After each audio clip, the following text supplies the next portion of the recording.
envoyer, qui va marcher pour moi, qui va travailler pour moi. Il a dit, me voici, envoie-moi. Donc quand tu veux servir Dieu, Dieu te cherche. Alors, servir Dieu, mon bien-aimé, beaucoup dit, non, je n'ai pas beaucoup d'argent, il ne faut pas beaucoup d'abord d'argent. Je vais te donner des pistes qui nécessitent l'intelligence, la créativité. Tu n'as pas besoin d'abord d'argent. L'argent viendra après. Mais déjà, les choses simples que tu peux faire pour servir Dieu. Comme je l'ai dit. Mais est-ce que tu as déjà rangé les chaises dans l'église? Ça ne nécessite pas l'argent. As-tu déjà nettoyé ce bâtiment? Ça ne nécessite pas l'argent. Joins-toi au groupe des gens qui nettoient la salle ou le bâtiment. Renseigne-toi. Tu vas nettoyer la salle. Ça ne nécessite pas de l'argent. Tu vas nettoyer les instruments, tu vas arranger ça, ça ne nécessite pas l'argent. Inviter quelqu'un à venir à l'église, ça ne nécessite pas l'argent. On a les réseaux, les réseaux sociaux. Envoyer l'adresse de l'église, l'invitation, ça ne nécessite pas l'argent. Mais tu es en train de servir Dieu. Tu sers Dieu bien. Aller prendre quelqu'un, tu sais qu'il est un peu fatigué, toujours un peu paresseux. Au lieu de lui dire, Seigneur, je veux briser les liens. Non. Dis-lui, mon bien-aimé, je passe te prendre et puis on vient à l'église. C'est gratuit, ça ne nécessite pas l'argent. Ça, tu sers Dieu. Ça montre que tu as grandi spirituellement. Alléluia. C'est ça que j'ai dit qu'entre le bébé et l'adulte, l'enfant, quand il grandit dans la maison, il commence à aider maman. C'est à ça qu'on reconnaît que l'enfant a grandi. Maman, je peux t'aider, je peux nettoyer les assiettes, je peux... Mais si l'enfant est toujours là, donne-moi mon chocolat, mon biscuit, mon biberon, c'est encore un bébé. Donc, fais ces choses-là, c'est déjà gratuit. Ça, je n'ai pas parlé des choses qui nécessitent des finances. Ça, j'ai parlé des choses déjà qui sont gratuites. Que tu peux faire déjà. Je viens d'en citer beaucoup, il y en a d'autres. Maintenant, la troisième personne que Dieu demande, c'était les adorateurs. Quand tu commences à adorer Dieu, Dieu va te chercher. Et j'avais dit que ce n'était pas la musique, l'adoration ou les louanges. Non, adorer, c'était mettre Dieu la priorité et au centre de ta vie. Et si quelque chose d'autre vient en priorité, ça veut dire que tu es devenu idolâtre, tu n'adores plus Dieu. Adorer Dieu, c'était ça. Aimer Dieu de tout ton cœur, de toute ton âme, de toute ta force, de tout ton esprit. C'est ça d'abord adorer Dieu. Ça n'a rien à voir avec la musique douce, non. C'est ça, l'adorateur.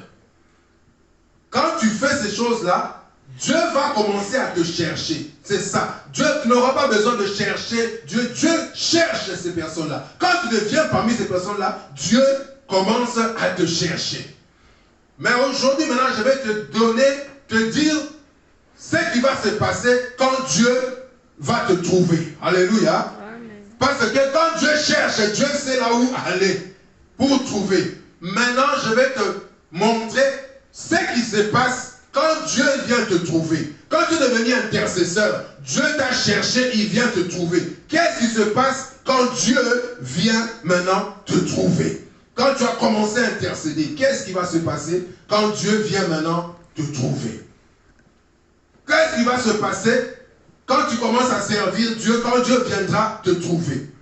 Quand il t'aura cherché, il va te trouver. Qu'est-ce qui va se passer quand tu commences maintenant à adorer Dieu, quand Dieu va te trouver en tant qu'adorateur? Donc je vais t'expliquer ce qui va se passer maintenant. Quand Dieu trouve l'intercesseur, quand Dieu trouve l'ouvrier, quand Dieu trouve l'adorateur. Nous allons lire premièrement un passage. Ouvrons nos Bibles dans le livre des Chroniques. 2 Chroniques chapitre 1. Quelqu'un va nous lire le verset 7 au verset 12. 2 Chroniques, chapitre 1, verset 7 à 12. Quelqu'un peut se lever et nous faire la lecture librement. 2 Chroniques, chapitre 1, verset 7 à 12.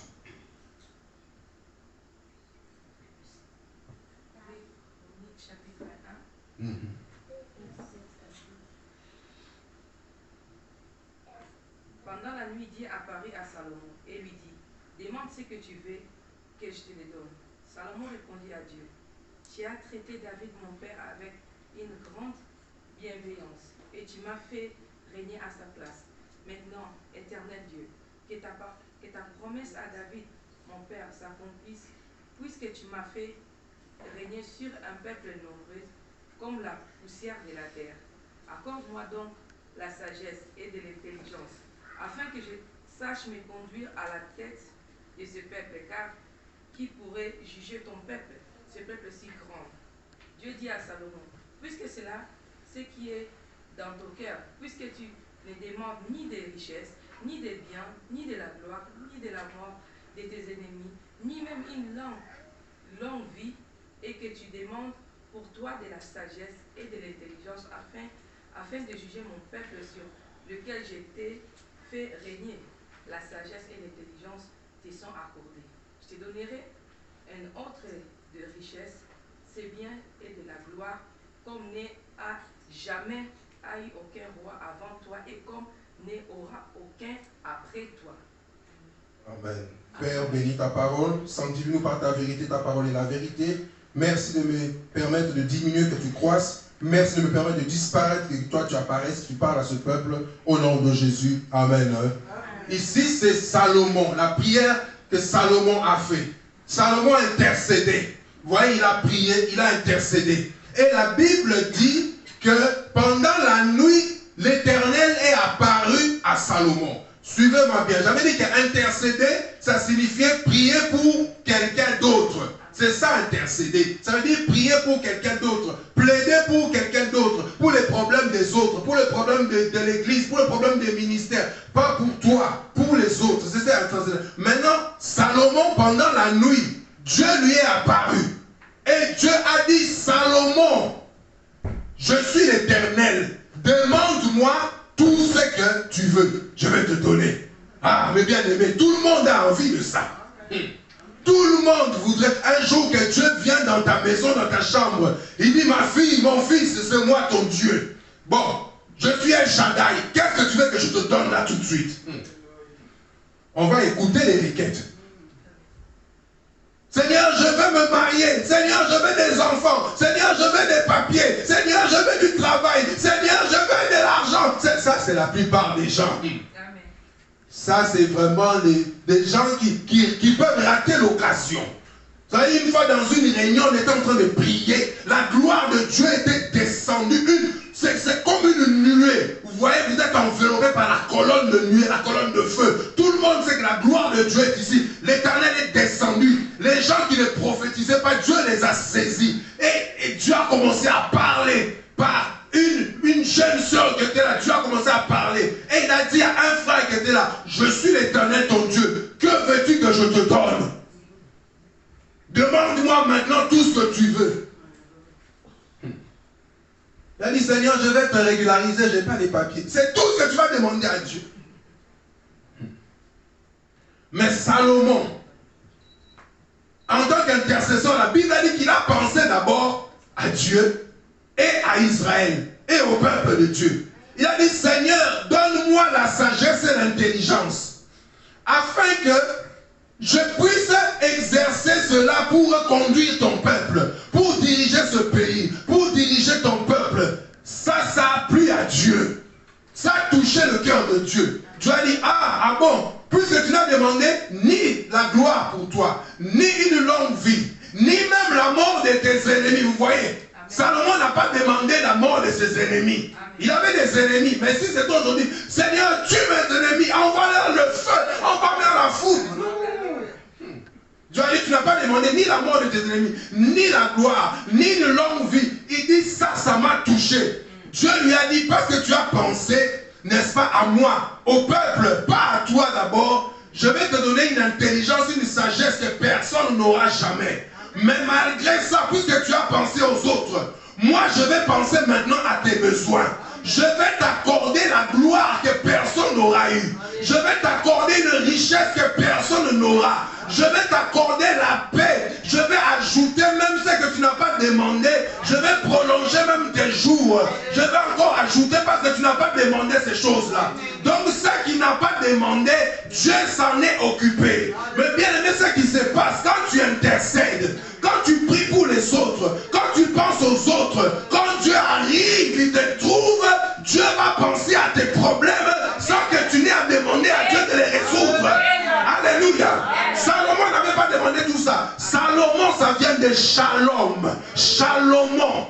Vous voyez, c'est la paix. Dieu lui a dit, puisque tu n'as pas demandé, même la mort de tes ennemis, Dieu a dit que je vais donner la paix pendant ton royaume. Israël ne sera pas attaqué. Je vais protéger tout ton royaume. Il y avait le calme et la paix pendant le règne de Salomon. Parce que Dieu était avec lui. Il s'est occupé de ses ennemis sans que lui, il ait demandé à Dieu de s'occuper de ses ennemis. Parce que lui, il s'occupait des choses de Dieu. Parce que lui, il pensait au peuple de Dieu. Parce que lui, il pensait à Israël. Il pensait aux besoins de Dieu. Dieu a pensé à ses besoins. Quand tu intercèdes pour les autres, Dieu intercède en ta faveur. Tu n'auras pas besoin. Voilà pourquoi les intercesseurs, mes bien-aimés, le ciel est ouvert au-dessus de leur tête. Parce que Dieu sait qu'il prie pour les autres. Il prie pour l'église. Il prie pour le royaume de Dieu. Il prie pour les âmes. Alors, mes bien-aimés, Dieu leur facilite les choses. Dieu leur donne les choses même qu'ils n'ont pas demandé. Parce que Dieu connaît leurs besoins. Parce qu'ils prennent le temps de prier pour les besoins des autres. Dieu prend le temps d'ouvrir les portes pour leurs besoins. Alléluia. Il y a Salomon, tu n'as pas demandé des choses pour toi. Moi, je vais te donner tout ce que tu n'as pas demandé. C'est ça, mes bien-aimés, que beaucoup n'ont pas compris cela. Parce que quand Dieu est venu le trouver, Dieu a dit, demande-moi tout. Tout ce que tu veux, parce que je vois que ton intérêt, c'est moi. Mais David a compris cela. Il a voulu aider. Pour voilà battu, il a dit au prophète Nathan que moi je suis un roi. J'habite dans un grand palais, une belle maison. Mais l'arche de l'Éternel n'a même pas de temple. J'ai à cœur de fabriquer un palais pour l'arche de l'Éternel, pour que les gens viennent là, pour adorer, louer l'Éternel. Il est allé proposer ça à Nathan.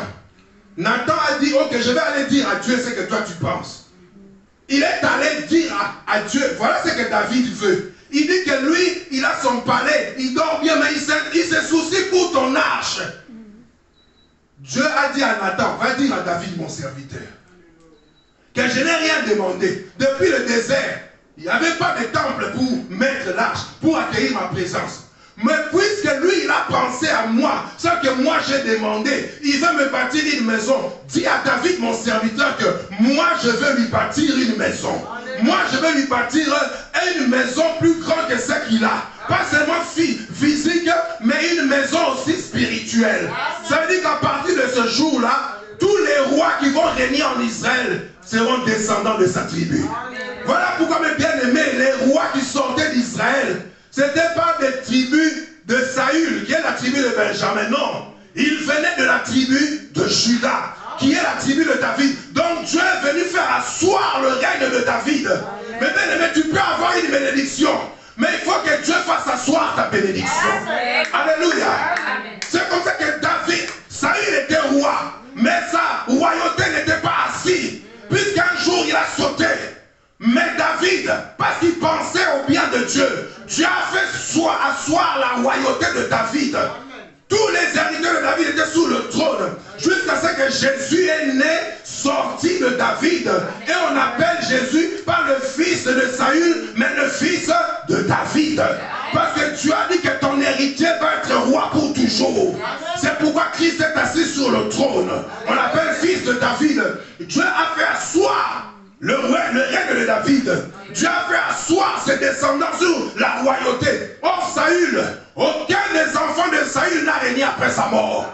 Parce qu'il avait la royauté, mais il n'a pas fait asseoir la royauté. Il y a des gens, quand il a la bénédiction, ils croient que c'est la fin.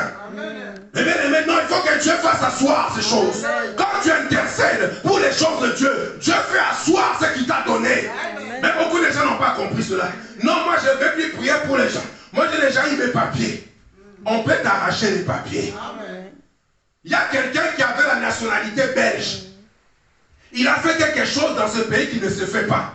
On lui a retiré la nationalité belge. On lui a redonné son ancienne nationalité et on l'a renvoyé dans son pays. Donc il faut que Dieu fasse asseoir ce que tu as. Il ne faut pas croire que ça va être toujours là éternellement. Tu peux avoir un travail, mais il y a des faillites. Il y a des entreprises qui ferment. Il ne faut pas croire la bénédiction là-bas, tu as déjà eu, c'est fini. Il faut que Dieu fasse asseoir.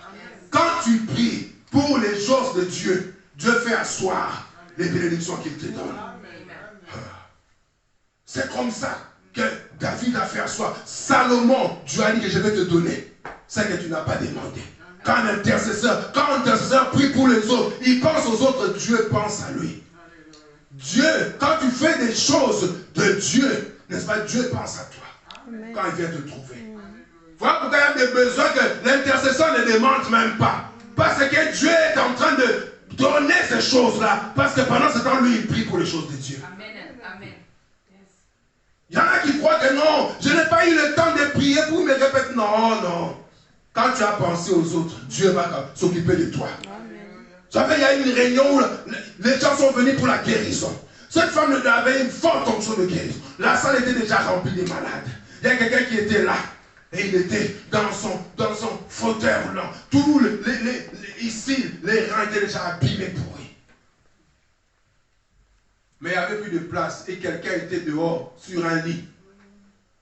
On a dit qu'on ne peut pas te faire rentrer parce que il n'y a plus de place. Il faut que quelqu'un d'autre sorte. Toute personne ne voulait sortir. Dis-moi, je suis venu, il y a une onction de guérison. Mais cet homme m'a dit non. Moi, j'ai des problèmes ici. Mais celui-là, vraiment, c'est pire que moi. Il est couché. Il a dit, je me retire. Il s'est retiré. Il a dit, donnez-lui ma place. Pendant qu'il est sorti, on était en train de faire rentrer l'autre. L'onction de guérison l'a touché dehors, là où il était. Et il était complètement guéri. Parce qu'il a pensé à son frère, Dieu a pensé à lui. Et on n'a pas prié pour lui, mais Dieu est allé le toucher là où il est. Et Dieu l'a guéri. Alléluia. La puissance de l'intercession. Quand Dieu va te trouver, quand tu intercèdes, il y a des bonnes choses. Et quand Dieu va trouver l'ouvrier qui le sert, qu'est-ce que Dieu va se faire quand il va te trouver en train de le servir? Jean chapitre, lisons. Je vais vous donner les passages. Parce qu'il y a des gens qui vous disent des choses qui ne donnent pas les passages. Moi, j'aime donner les passages comme ça, tu vas lire. Jean chapitre 12, un verset 26. Quelqu'un peut nous lire? Jean chapitre 12, verset 26. Jean 12, 26. Jean 12, verset 26. Je lis au nom du Seigneur. Amen. Si quelqu'un me sert, qu'il me suive. Et là où je suis, là aussi sera mon serviteur. Si quelqu'un me sert, le Père l'honorera. Amen. Amen. Si quelqu'un me sert, le Père l'honorera. Ça, c'est Jésus qui parle.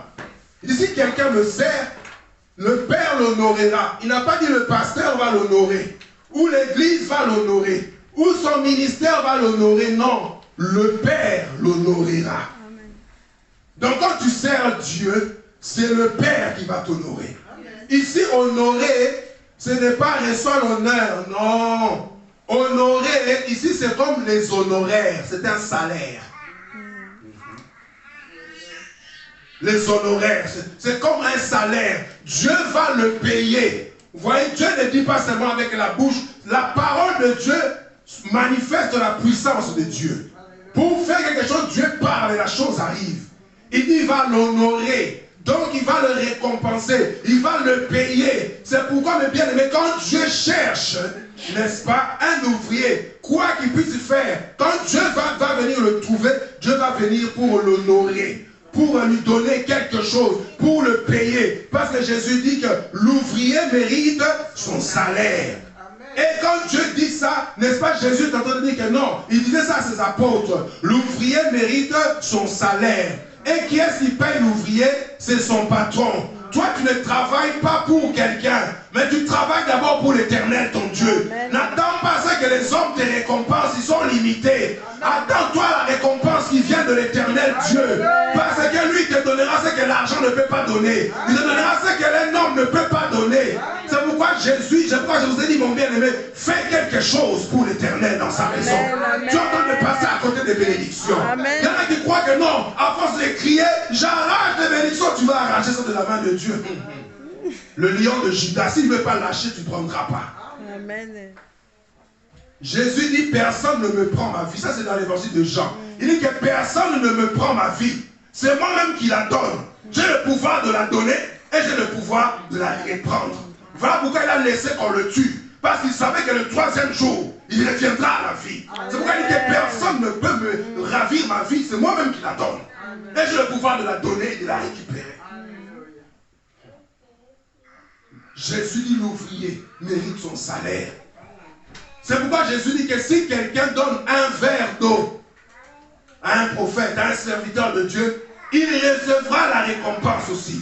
Un simple verre, mais c'est gratuit. Je vous avais des choses gratuites. Est-ce que tu as déjà pensé à ça? L'eau, mais c'est gratuit. Un verre d'eau. Mais tu vas voir, les hommes de Dieu peuvent venir, les femmes de Dieu peuvent venir. Ils transpirent. Même pas un verre d'eau. Or, il y a une récompense qui t'attend. Quand l'Éternel voit que tu es en train de faire, n'est-ce pas, son travail, son œuvre, il y a une récompense. Élisée, on l'appelait comment? Le prophète Élisée qui avait la double portion de l'esprit d'Élie. On l'appelait l'homme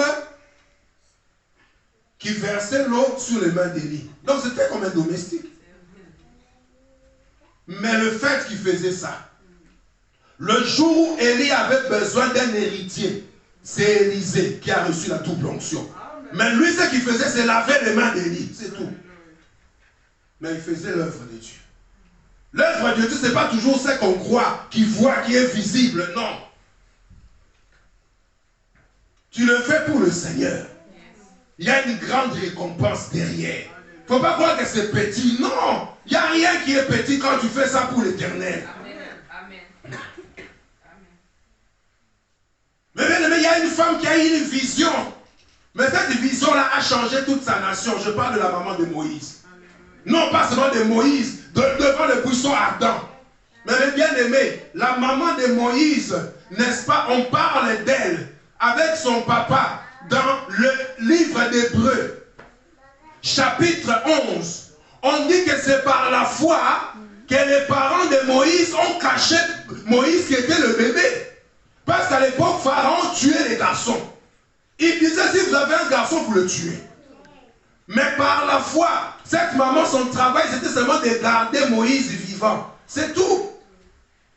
Elle faisait l'œuvre de Dieu. Mais derrière la foi de cette maman, elle a sauvé ce bébé, elle a sauvé cet enfant. Cet enfant est devenu un grand prophète et cet enfant a libéré toute la nation. Mais derrière Moïse, il y avait sa mère qui a fait un petit travail de garder le bébé. C'est tout. Mais c'était l'œuvre de Dieu. Parce que ce bébé devait servir Dieu plus tard. Alléluia. Il n'y a rien de petit dans l'église.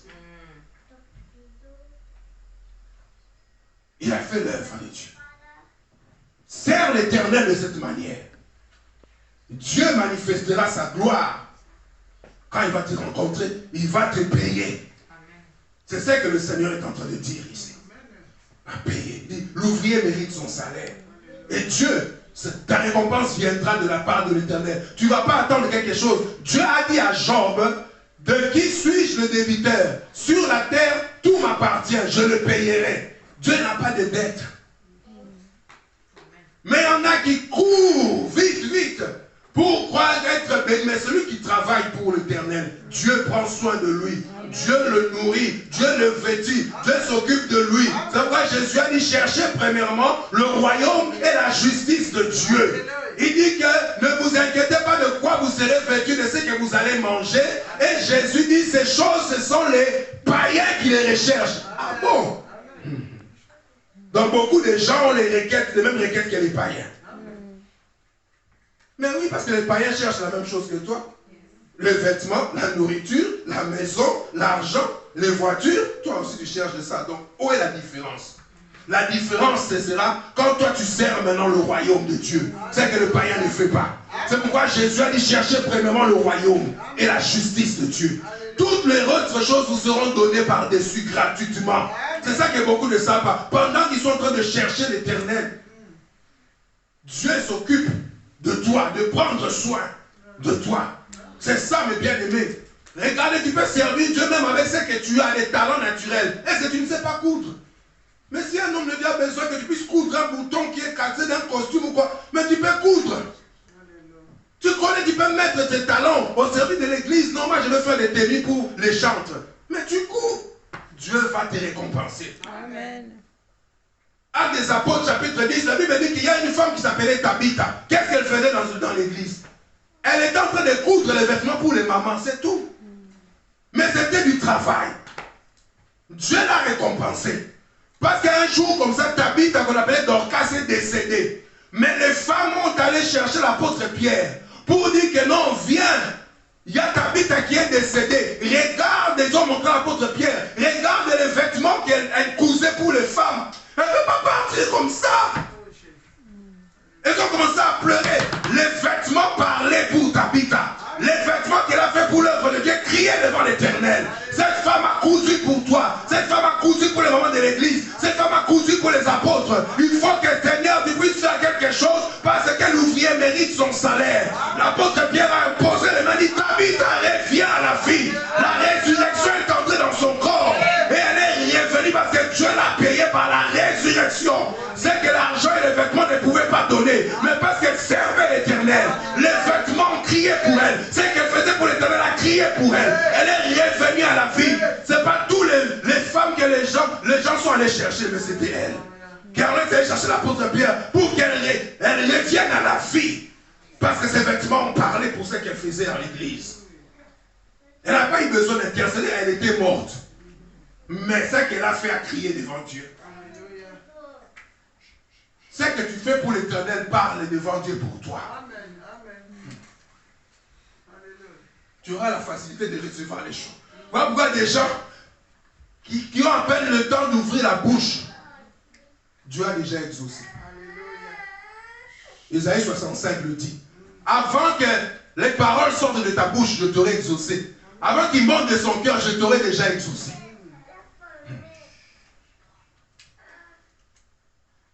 Quand Dieu te trouve en train de le servir, il vient te donner, te récompenser, il vient payer. Parce qu'il cherche des ouvriers. Il cherche celui qui va te chercher. Tu ne vas pas courir. Et quand Dieu rencontre la troisième catégorie des personnes, qu'est-ce que Dieu fait? Les adorateurs. Quand Dieu rencontre l'adorateur. Nous allons lire Genèse. Genèse, chapitre 46. Quelqu'un va nous lire. Les 4 premiers versets. Genèse.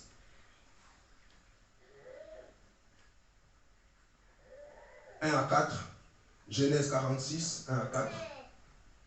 Quelqu'un peut nous lire? Je lis au nom du Seigneur. Amen. Genèse 46, versets 1 à 4.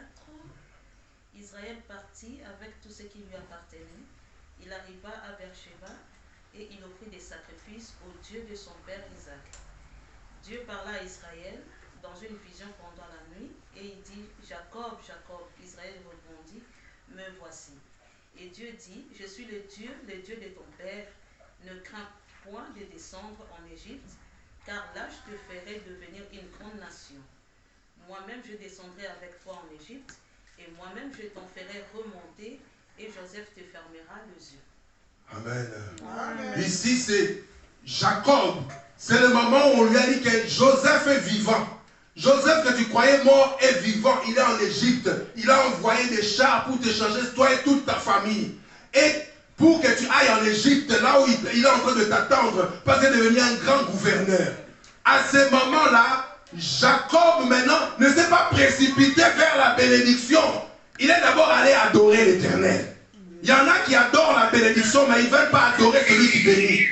Il y a des gens, dès qu'il a des problèmes, il est à l'église. Dès qu'il est béni, il disparaît. Il oublie d'adorer l'Éternel. Jacob, on lui a dit que Joseph est devenu le gouverneur. Joseph est devenu riche. Joseph que tu n'as plus vu depuis des années. Il est là et il t'attend. Il n'a pas couru d'abord, il est allé adorer Dieu. Il a mis l'autel, il a mis des sacrifices pour que l'odeur monte pour adorer l'Éternel. Dieu a senti l'odeur de l'adoration. Il a cherché qui est celui qui est en train d'adorer. Et Dieu cherche les adorateurs. Dieu est allé trouver Israël là où il était. Quand tu adores Dieu, Dieu va te chercher. Tu n'auras pas besoin d'aller chercher Dieu. Maintenant, qu'est-ce qui s'est passé quand Dieu trouve l'adorateur? Quand Dieu rencontre l'adoration, Dieu fait descendre la révélation.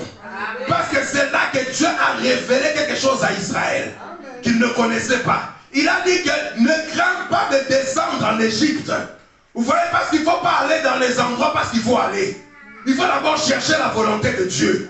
Il y a des gens qui vont habiter dans des pays parce qu'on lui a dit que là-bas, il y a beaucoup d'argent. Là-bas, il y a beaucoup de travail. Là-bas, il y a beaucoup de moyens. Là-bas, il y a beaucoup d'ouvertures. Non, non, non, non, non. Il faut d'abord que tu aies une révélation de l'Éternel. Que je vais aller dans cet endroit-là. C'est pourquoi lui, il a eu la révélation. Après l'adoration qui est montée, la révélation descend de la vie de l'adorateur. Dieu lui a révélé quelque chose. Il a dit que, ne crains pas de descendre en Égypte. Vous voyez, parce que, bien aimé, l'Égypte, c'était un synonyme de souffrance. L'Égypte est synonyme d'esclavage. L'Égypte est synonyme de malédiction. L'Égypte est synonyme de beaucoup de choses. Mais Dieu l'a révélé que, mais pour toi, l'Égypte sera une bénédiction. Alors toi descends en Égypte, là où les gens croient qu'il y a la mort, l'esclavage, mais moi je te révèle que tu dois descendre dans cet endroit là-bas. Et quand tu reçois la révélation de Dieu, tu ne vas pas regarder à gauche ou à droite, tu ne vas pas regarder les statistiques ou les pronostics. Dieu t'a parlé, Dieu t'a révélé quelque chose. Voilà pourquoi il t'a dit, va là-bas, la gloire de Dieu sera là. Et là tu as dit que la Belgique c'est difficile, c'est compliqué, mais Dieu nous a révélé que dans ce pays, nous ferons des exploits et Dieu va se manifester. Voilà pourquoi nous sommes ici, parce que nous verrons la gloire de Dieu. Tu vas descendre dans la fournaise ardente comme Shadrach, Meshach, Abednego, parce que dans le feu, le quatrième homme descendra avec toi et tu marcheras dans le feu et Dieu va neutraliser la puissance du feu là où les hommes sont consumés. Mais la révélation de Dieu est avec toi, tu ne seras pas consumé. L'adoration fait descendre la révélation. Et Dieu a dit à Israël, va en Égypte, ne crains pas. Et moi-même, je vais y descendre avec toi. Joseph, ton fils, te fermera les yeux. Donc Dieu lui a même dit là où il allait mourir tranquillement. Il y en a qui savent pas là où ils vont mourir, comment ils vont mourir. Lui, il a eu la révélation. C'est là-bas. Joseph, ton fils, va te fermer les yeux. Il y a deux révélations dans cette révélation. Ça veut dire que puisque c'est Joseph qui va te fermer les yeux, celui qui va t'enterrer, ça veut dire aussi que ton fils ne mourra pas avant toi. Alléluia. Ça veut dire que même si Joseph tombait malade, tu sais que cette maladie sera sans effet. Parce que Dieu a dit que ce n'est pas lui qui mourra avant, mais c'est moi qui mourrai avant, parce que c'est lui qui doit me fermer les yeux. Donc Dieu le guérira. Mais il va dire à Joseph, ne crains pas, Dieu m'a révélé que c'est toi qui vas m'enterrer. Ce n'est pas moi qui vais t'enterrer, tu guériras. L'adoration fait descendre la révélation. Regardez la parole de Dieu. Comme Noé, Genèse chapitre 9, quand il sort de l'arche, après le déluge, il met la dos, il prend des animaux pour sacrifier à l'Éternel. Mais il n'y avait pas beaucoup d'animaux, hein, c'était rare. Hein? Parce qu'il n'y avait que deux. Mais lui, il n'a pas gardé. Il a pris des animaux qu'il y avait dans l'arche, il n'y en avait pas beaucoup, pour sacrifier à l'Éternel. Quand l'adoration est montée à Dieu, la révélation est descendue. Si vous lisez Genèse 9, Dieu bénit Noé. Il bénit sa femme. Il dit soyez féconds, multipliez, remplissez la terre, assujettissez-la. La même bénédiction qu'il avait donnée à Adam et Ève. Mais ici, puisque Adam et Ève ne sont plus là, et que tous ceux qui étaient dans le péché sont morts dans le déluge, vous maintenant, vous recommencez les choses avec Dieu. Vous allez faire des exploits avec Dieu. Même si vous n'êtes que 8, mais ne craignez pas. L'Éternel vous dit qu'Adam et Ève étaient qu'à 2. Ils ont multiplié, vous êtes à 8. Vous ferez plus que lui, plus que eux. Dieu le révèle encore. Il dit, je te donne l'autorité sur les animaux. Donc les lions, les tigres ne pouvaient pas te toucher, même en dehors de l'arche. Parce que dans l'arche, Dieu a calmé tous les animaux. Mais quand Dieu a fait sortir les animaux, Dieu dit maintenant, même à l'extérieur, Dieu lui dit, je te donne l'autorité sur tous les animaux de la terre. Ils vont te craindre et tu vas dominer sur tous les animaux. Même je te donne l'autorisation de les manger tous. Depuis ce jour-là, l'homme mange la viande. Avant, il ne mangeait pas la viande. Voilà la révélation que Dieu lui donne. Je te donne l'autorité sur eux. Comme dans les jardins d'Éden, les animaux étaient soumis à Adam et Ève. Toi aussi, ils vont être soumis à toi. L'adoration fait descendre la révélation de Dieu. Luc chapitre 5. Jésus monte dans la barque de Pierre. Il est en train de prêcher. Il a fini de prêcher et il a dit à Pierre, va dans les eaux profondes, jette le filet. Il a jeté le filet, le poisson qu'il a attrapé, lui-même a vu que ça, ce n'est pas normal. Moi-même, j'ai déjà pêché longtemps, il n'y a rien eu. Vous voyez? Ça, c'est quand Jésus était allé chercher, il commençait à recruter les apôtres, un à un. C'est dans ce passage-là que Luc 5 nous explique. Parce que les autres évangiles ne t'expliquent pas ce que je t'explique ici, c'est que Luc explique. Les autres évangiles disent seulement que Jésus passait tout près des eaux, il a vu Pierre, André, il a dit, suivez-moi. Ils ont jeté le filet, ils ont suivi. C'est moi comme ça d'un coup, on ne te connaît pas, on va te suivre. Il a vu Jacques et Jean. Suivez-moi. Ils ont jeté le filet, ils l'ont suivi. Non, ils le connaissent pas, ils vont le suivre comme ça. Luc nous révèle pourquoi ils ont suivi Jésus. Luc chapitre 5, on dit que Jésus n'avait pas encore ses apôtres, mais il prêchait. Là, comme Pierre a donné sa barque, Jésus lui a dit, va jeter le filet. Là, il dit, mais j'ai déjà travaillé, moi je suis un pêcheur, je suis professionnel. Mon papa attrapait le poisson, toi ton papa faisait les maisons, tu ne connais pas les choses de la mer. Mais il dit que sur ta parole, on va quand même jeter le filet. Quand ils ont jeté le filet, la pêche, c'était pas normal, les poissons qu'il y avait là-dedans. Maintenant, ils étaient dans la barque, étant en train de s'enfoncer. Ils ont demandé à Jacques et à Jean, venez nous aider pour prendre les poissons. Et aussi, ils ont pris les poissons. Leur barque aussi s'est enfoncée, il y avait trop de poissons. Pierre a dit, ce n'est pas normal. Toute la pêche qu'on a eue, il n'est pas allé vite pour aller vendre ça. Non. La Bible nous dit, on est dans Luc 5, il est retourné au pied de Jésus. Il s'est agenouillé, il s'est prosterné. Il a adoré Jésus. Pour dire, retire-toi de moi, maître, je suis un pécheur, tu es saint. Parce que tu fais, il n'y a qu'un Dieu qui peut faire comme ça. Retire-toi de moi, je suis qu'un pécheur. Il a commencé à adorer Dieu. La révélation de Dieu est tombée après l'adoration de Pierre. Jésus l'a révélé pour dire que ne crains pas Pierre. Désormais, je ferai de toi un attrapeur d'hommes. C'est là que Dieu l'a révélé son apostolat. C'est là que Dieu l'a révélé son appel. C'est là que Dieu l'a révélé son ministère. L'adoration fait tomber la révélation. Mais il y en a qui aiment bien les révélations, ils ne veulent pas adorer Dieu. Ils courent derrière les prophètes. Qu'est-ce que Dieu t'a dit pour moi? Il n'y aura rien. Le vrai prophète ne prophétise pas par flatterie. Le vrai prophète annonce ce que Dieu lui dit de dire. Et quand tu as adoré Dieu, tu ne chercheras pas à courir derrière les prophètes. Dieu va parler au prophète pour dire, va voir mon fils, va voir ma fille et amène-lui ma révélation. Parce que son adoration est montée jusqu'à moi. Alléluia. Pierre a dit, Jésus lui a dit que je ferai de toi, tu vas attraper les hommes, tu vas jeter les filets pour sauver les âmes. La révélation de Dieu est sortie. Après l'adoration, l'adorateur met Jésus au-dessus de tout. Jean chapitre 9, vous connaissez l'histoire de cet aveugle né. Quand il a lavé ses yeux, les yeux se sont ouverts. On l'a chassé. Jésus lui a dit, est-ce que tu crois maintenant au Fils de Dieu? Il a dit, où est-ce qu'il est? Afin que je puisse croire en lui. Il a dit, c'est lui que tu parles. Nous sommes à Jean 9. La Bible dit qu'il s'est prosterné devant Jésus et il a adoré Jésus. Quand il a fini d'adorer Jésus, Jésus a donné une révélation. Il a dit, je suis venu dans ce monde afin que les aveugles voient et que ceux qui sont aveugles, ceux qui voient deviennent aveugles. Les pharisiens n'ont pas compris ça. Mais les gens ont compris. Lui, il était aveugle. Il ne voyait pas physiquement, mais il a vu le Messie avec des yeux spirituels. Mais les pharisiens qui voyaient, ils n'ont pas reconnu le Messie, ils l'ont pris pour l'enfant de Joseph. Donc ils étaient aveugles bien qu'ils voyaient. La révélation est venue après l'adoration. Mais bien, il faut que l'adoration monte d'abord à Dieu pour que la révélation descende.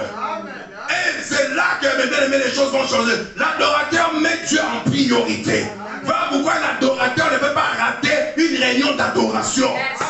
Il va dire, je suis dans la joie. Quand on me dit, allons dans la maison de l'Éternel, je suis dans la joie. Parce que là, je vais aller adorer Dieu. Que j'ai mangé ou pas, j'irai adorer. Que j'ai faim ou pas, j'irai adorer.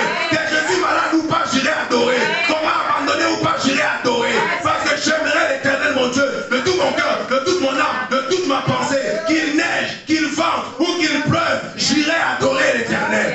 Quand tu viens, l'adoration fait descendre la révélation. Tu n'auras pas besoin. Non, il faut que Dieu me parle. Il faut que Dieu me parle. Non, l'adoration fait tomber la révélation de Dieu. Quand je te trouve en train train de l'adorer, il met la révélation. Et c'est une révélation qui change une vie. Pas les révélations. Il y a des gens qui sont abonnés aux révélations. Mais c'est les révélations qui ne vont pas changer ta vie. Vous savez, il y a des visions qui changent la vie de quelqu'un. Et il y a des visions qui te laissent avec des points d'interrogation. Ici, je parle des révélations qui changent une vie. Noé, il a eu cette révélation. Qu'Adam et Ève ne sont plus là. Mais vous, je vous donne la même bénédiction. Je vous donne l'autorité, même sur les animaux sauvages, ils ne vont pas vous toucher. Il a reçu cette révélation. Pas dans le jardin d'Éden, tous les animaux sauvages étaient domestiques. Ils ne touchaient pas à l'homme. Cause de l'autorité. Il a reçu ça a changé toute sa vie. L'apôtre Pierre a eu cette révélation. Ça a changé sa vie depuis ce jour-là. Mais il y a des révélations qu'on vous donne, c'est inutile. Ma soeur, je vois comme un hibou noir au-dessus de ta tête. Il y a quelqu'un qui veut te maudire. Mais alors? Mais on sait qu'il y a des gens qui ne nous aiment pas. C'est ça la révélation. Tu es content avec ça. Ça ne va pas changer ta vie. Mais Jacob, Dieu lui dit qu'elle va en Égypte, là où les gens fuient. Mais puisque moi je serai là, l'endroit où les gens trouvent que c'est difficile, moi je vais faire de cet endroit une bénédiction pour toi. Tu vas y vivre, tu y mourras là-bas dans la gloire, dans la paix. Ça, c'est une révélation qui change la vie de quelqu'un. Tu as besoin d'une révélation qui va changer ta vie complètement. Il ne faut pas chercher des quantités de révélations, il faut chercher une qualité. Amen. Ça va changer ta vie, depuis ça va bouleverser toute ta vie. Amen. Quand Dieu vient rencontrer l'adorateur, la révélation descend. Mais il y en a qui courent, ils cherchent les révélations. Ils cherchent. Non. La première prophétie, c'est dans la parole de Dieu. C'est dans la Bible, ça. Tous les prophètes sont soumis à la Bible. Ils doivent donner ce qui est d'abord biblique. Dieu est un Dieu d'ordre. Si, dans la maison où tu es nourri, tu ne bénis pas cette maison, tu vas amener ton argent ailleurs, Dieu ne te bénira pas. Parce que la Bible nous dit, n'est-ce pas, l'apôtre Paul dit que Dieu est un Dieu d'ordre, pas de désordre. C'est pourquoi il a dit aux apôtres, il n'a pas dit, vous serez mes témoins aux extrémités de la terre. Non, ça c'est du désordre. Vous avez d'abord, acte 1, n'est-ce pas, à partir de 8, vous recevrez une puissance. Le Saint-Esprit se vous plaît, vous serez mes témoins d'abord à Jérusalem, et puis en Judée, et puis en Samarie, alors aux extrémités de la terre. Amen. Mais toi, tes enfants à la maison n'ont pas mangé, ils n'ont rien à manger. Tu es en train de donner la bouillie au bébé de la voisine. Parce que c'est normal, ton bébé a faim. Il y en a qui croient que non. S'il abandonne la maison, il va courir à gauche, il va recevoir quelque chose. Non. On a vu des réunions, beaucoup de gens sont dans des réunions. C'est bien, on peut aller. Or, la personne a dit, non, je vais prophétiser. Celui qui va me donner, on est en quelle année? 2010. Celui qui va amener 2010 € maintenant, dans 2 jours, il devient millionnaire. Les gens sont allés chercher 2010 € pour amener. Tu vas rater les millions. J'ai dit, allez-y. Quand vous serez millionnaire, téléphonez-moi pour qu'on aille manger. Parce que vous savez que beaucoup là-bas, ils n'aident pas leur église. Ils ne soutiennent pas leur pasteur. Dieu ne peut pas te bénir dans le désordre.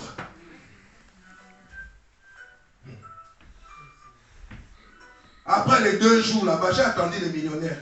Le 3e jour, il y en a un qui m'a appelé. Ah bon, oui, tu peux m'aider, j'ai besoin de 5 € pour acheter des frites aux enfants. J'ai dit, où sont tes millions? Tu ne veux pas devenir millionnaire parce que tu as donné 2010 €. Ah non, oublie ça. Si tu abandonnes ta propre maison, tu vas donner loin. Dieu ne te bénira pas. Amen. Dieu est un Dieu d'ordre, c'est comme ça. Il y a une sœur qui a eu ça, ici en Belgique. Elle a envoyé l'argent. En Afrique, j'ai un homme de Dieu. Ici, le pasteur cherchait le chauffage. Les gens cotisaient pour le chauffage en hiver. Ils souffraient. Mais là-bas, elle a envoyé l'argent. Parce qu'il y a un prophète que je vais prier pour toi, tu auras les miens. Ici. Elle n'a jamais rien eu comme un miracle. Et elle est tombée malade. Elle devait aller à l'hôpital. Mais là-bas, il lui a dit, non, ne va pas à l'hôpital. Si tu rentres à l'hôpital, tu vas mourir. Envoie-moi l'argent, je vais prier, la maladie va partir. 50 $ par lettre de ton prénom. Tu t'imagines, tu t'appelais Marie-Madeleine. $50 par lettre. M 50, A 50. Tu t'imagines? Mais le pasteur qui était avec elle ici a vu que cette personne était perturbée. Il dit, ma fille, qu'est-ce qui se passe? Non, voilà mon situation. Si je vais à l'hôpital, je vais mourir. Il dit que non, va à l'hôpital. Cet homme est en train de te mentir. Moi, je suis ton père. Je souffre avec toi ici. Hiver, printemps, on est ici. Tu ne mourras pas.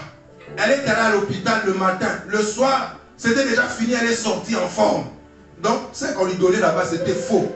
On lui a pris son argent inutilement. Elle est allée demander pardon à son pasteur en pleurant. Elle m'a dit que celui qui, Galates chapitre 6, que tu fasses part de tes biens à celui qui te donne, qui t'enseigne. Ton pasteur est ici, toi tu envoies là-bas, Dieu regarde et que non. Celui qui est avec toi ici, qui souffre avec toi, qui pleure avec toi, tu oublies, tu ne seras pas béni comme ça. Si tu es ici, aujourd'hui je vais prier pour vous. Arrête de faire ça d'abord. Dieu est un Dieu d'ordre.